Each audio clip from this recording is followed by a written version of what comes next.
Baik, Assalamualaikum warahmatullahi wabarakatuh.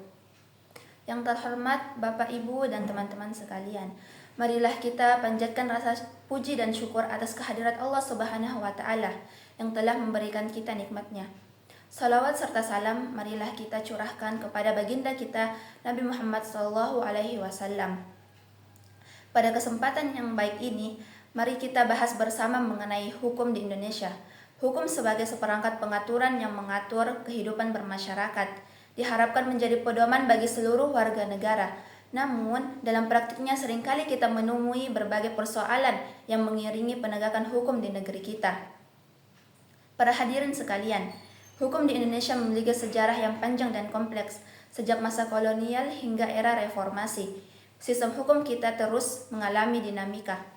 Undang-Undang Dasar 1945 sebagai landasan konstitusi negara telah menjamin hak asasi manusia dan keadilan bagi seluruh warga rakyat. Namun, pada implementasinya masih banyak tantangan yang harus dihadapi. Mari kita telaah contoh kasus yang sering terjadi di sekitar kita. Yang pertama adalah korupsi. Praktik korupsi masih menjadi masalah serius di Indonesia.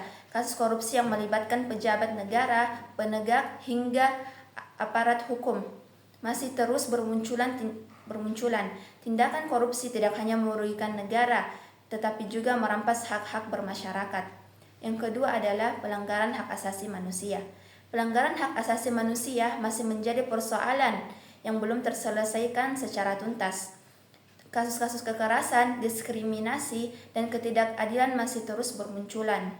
Dan yang ketiga adalah keadilan yang belum terwujud. Banyak masyarakat yang merasa tidak mendapatkan keadilan yang semestinya. Akses terhadap keadilan yang terbatas, biaya perkara yang mahal, hingga proses peradilan yang panjang dan berbelit-belit menjadi kendala utama. Kemudian, apa yang perlu kita lakukan untuk mewujudkan penegakan hukum yang adil bermartabat? Yang pertama adalah penguatan kesadaran hukum. Masyarakat perlu diberikan pemahaman yang lebih baik tentang hukum dan pentingnya menaati peraturan. Yang kedua adalah penegakan hukum yang konsisten. Aparat penegak hukum harus bertindak tegas dan tanpa pandang bulu terhadap pelanggaran yang terjadi. Yang ketiga adalah reformasi sistem hukum. Perlu dilakukan perbaikan terhadap sistem hukum yang ada, seperti menyederhanakan prosedur peradilan, meningkatkan transparansi, dan memperkuat pengawasan terhadap aparat penegak hukum. Yang terakhir adalah peningkatan kualitas sumber daya manusia. Aparat penegak hukum perlu memiliki kompetensi dan integritas yang tinggi. Baik para hadirin sekalian, penegakan hukum yang baik adalah fungsi bagi terwujudnya masyarakat yang adil dan sejahtera. Hukum adalah cerminan dari seluruh peradaban.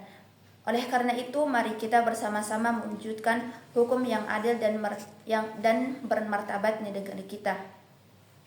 Baik, sebelum saya menutup, saya akan memberikan sebuah kata bijak dari seorang tokoh utama yang Krates dari drama Law School. Dia mengatakan bahwa hukum adalah keadilan yang tidak sempurna. Namun, ketika kita mengajar tentang hukum, hukum itu harus sempurna. Dan ketika kita belajar tentang hukum, hukum harus identik dengan keadilan. Karena hukum yang tidak adil adalah pelanggaran yang paling keji. Baik, sekian dari saya. Wassalamualaikum warahmatullahi wabarakatuh.